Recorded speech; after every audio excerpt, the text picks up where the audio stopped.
Hello friends, welcome to my channel stock trading idea. और दोस्तों, आज के इस वीडियो में बात करेंगे हम कल्याण ज्वेलर्स आईपीओ के बारे में। जानेंगे डे 2 का सब्सक्रिप्शन स्टेटस और आईपीओ की लिस्टिंग प्राइस और इसके टेंटेटिव डेट्स के बारे में। ये ग्रे मार्केट प्रीमियम क्या चल रहा है अभी इसका करंट मार्केट में। और वीडियो के आखिर में अपनी राय दूंगा कि इस आईपीओ में आपको अप्लाई करना चाहिए कि अवॉइड करना चाहिए। चलिए, उससे पहले हम जान लेते हैं कंपनी का बिजनेस मॉडल क्या है, कंपनी के फाइनेंशियल क्या है, कंपनी का सेल्स ग्रोथ, प्रॉफिट ग्रोथ, ये सब क्या है। कंपनी की बात की जाए तो Kalyan jewellers is one of the largest jewellery company. ये इंडिया में लार्जेस्ट ज्वेलरी कंपनी में से एक है। द की बिजनेस एक्टिविटी, इनका जो है बिजनेस मॉडल ये है कि ये गोल्ड से रिलेटेड चीज़ें बनाते हैं, डिज़ाइन करते हैं, मैन्युफैक्चर करते हैं और उनको सेल करते हैं शादियों में और त्योहारों में।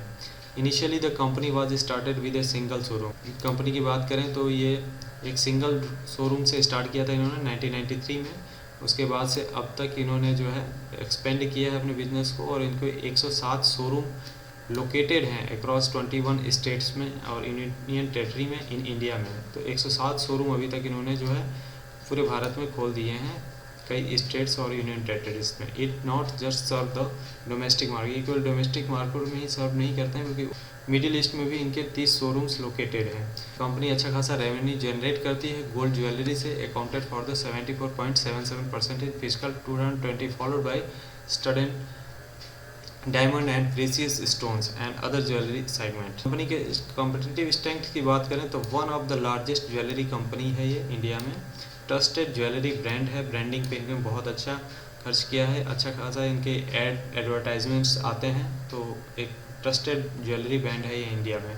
Strong network distribution with global outreach, इनका स्ट्रॉन्ग नेटवर्क है और इसका ग्लोबल आउटरीच भी, इंडिया के बाहर भी इनका आउटरीच है। Wide range of jewellery products offering, wide range के ज्वेलरी प्रोडक्ट्स ये ऑफर करते हैं, कई सारे ज्वेलरी प्रोडक्ट्स इनके ऑफर करते हैं ये।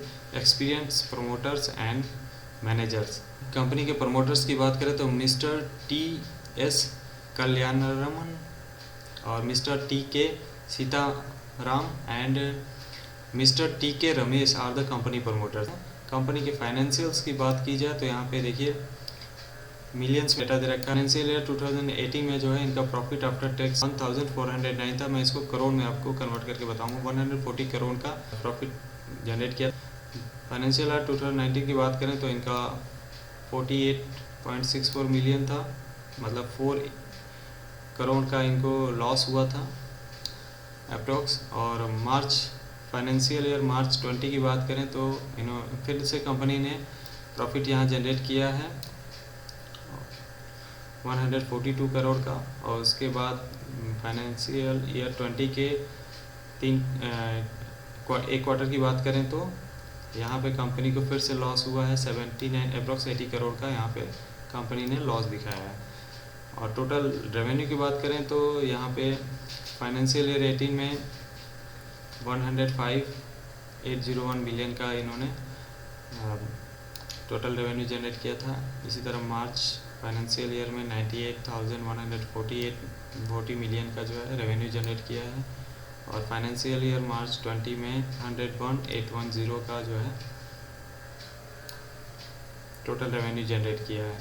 तो आप देख सकते हैं फ्रेंड्स कि यहाँ पे इनका जो भी प्रॉफिट और रेवेन्यू है वो कंसिस्टेंट नहीं है। ईयर टू ईयर जो है किसी ईयर में प्रॉफिट बढ़ जाता है, फिर उसके बाद अगले ईयर में लॉस हो जाता है, फिर अगले ईयर में पता चला प्रॉफिट दिखा रहे हैं और फिर उसके बाद फिर लॉस हो रहा है। तो प्रॉफिट और टोटल रेवेन्यू जो है इनका कंसिस्टेंट नहीं है, मतलब जो कंपनी का एक कंसिस्टेंट रेवेन्यू आता है वो नहीं है। तो हम ऑब्जेक्ट ऑफ इशू की बात करते हैं तो IPO proceed will be utilized towards the following business purposes: to finance business working capital, to meet general purpose।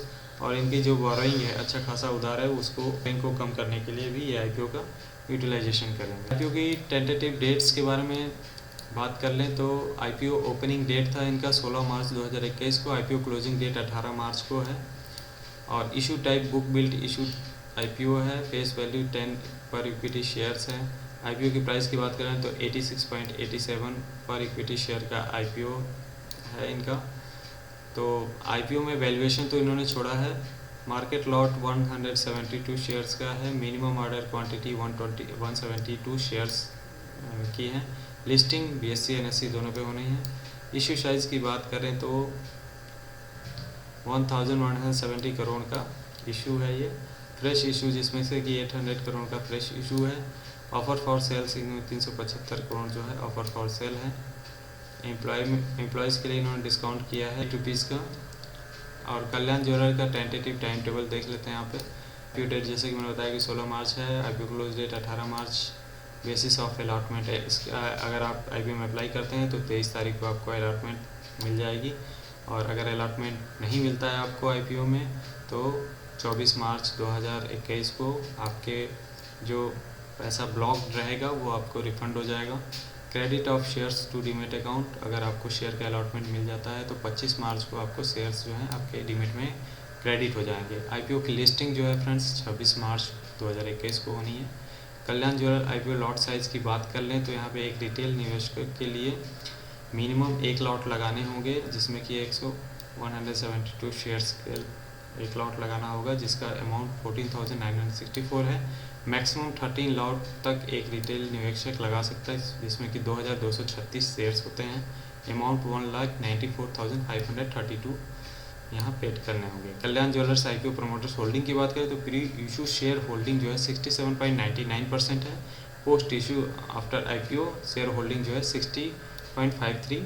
Kalyan jewellers IPO का डे 2 का सब्सक्रिप्शन स्टेटस देख लेते हैं। Bidding detail, the Kalyan jewellers IPO subscribe in categories wise देख लेते हैं। यहाँ पे QIB ने जो है 0.24 गुना इसको सब्सक्राइब किया है डे 2 के दिन। NII तक ने जो है डे 2 तक इनका सब्सक्रिप्शन जो है 0.89 गुना है। और RII का 1.90 गुना सब्सक्राइब किया गया है। एम्प्लॉइज़ कोटा ने 1.91 गुना यहाँ पे सब्सक्राइब किया।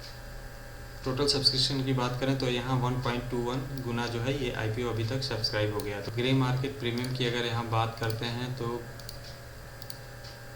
ग्रे मार्केट प्रीमियम देखिए कल्याण ज्वेलर्स का क्या चल रहा है अभी।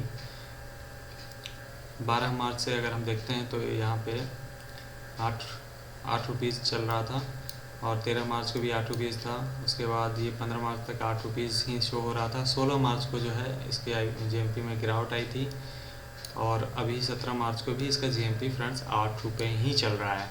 तो GMP wise grey market premium wise देखा जाए तो अभी तक इसके GMP में कोई दम नहीं है फ्रेंड्स। ये मतलब 5 to 6% का GMP चल रहा है इसमें। तो मेरे हिसाब से ये IPO में थोड़ा रिस्क है, क्योंकि ये GMP बहुत कम चल रहा है।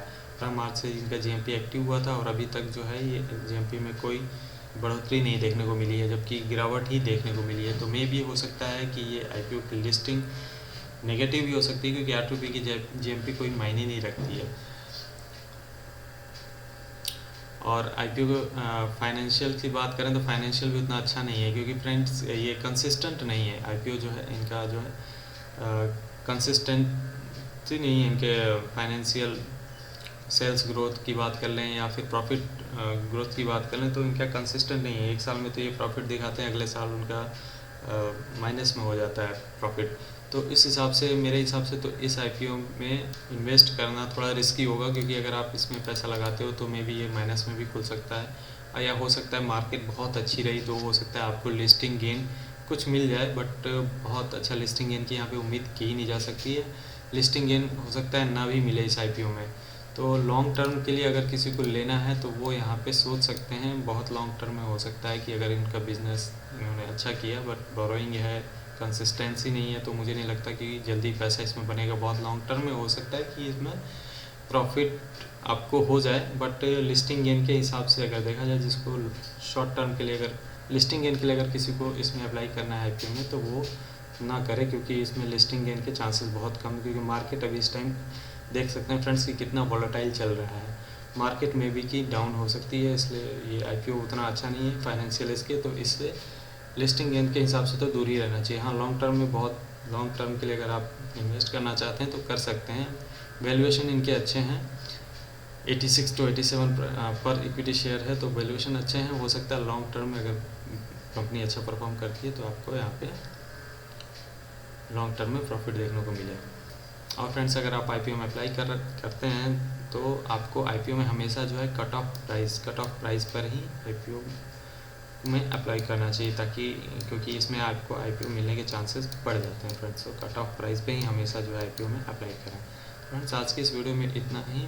अगर वीडियो आपको अच्छी लगी तो लाइक कर दीजिए, कमेंट कर दीजिए और हमारे चैनल को सब्सक्राइब कर लीजिए। Thanks for watching this video.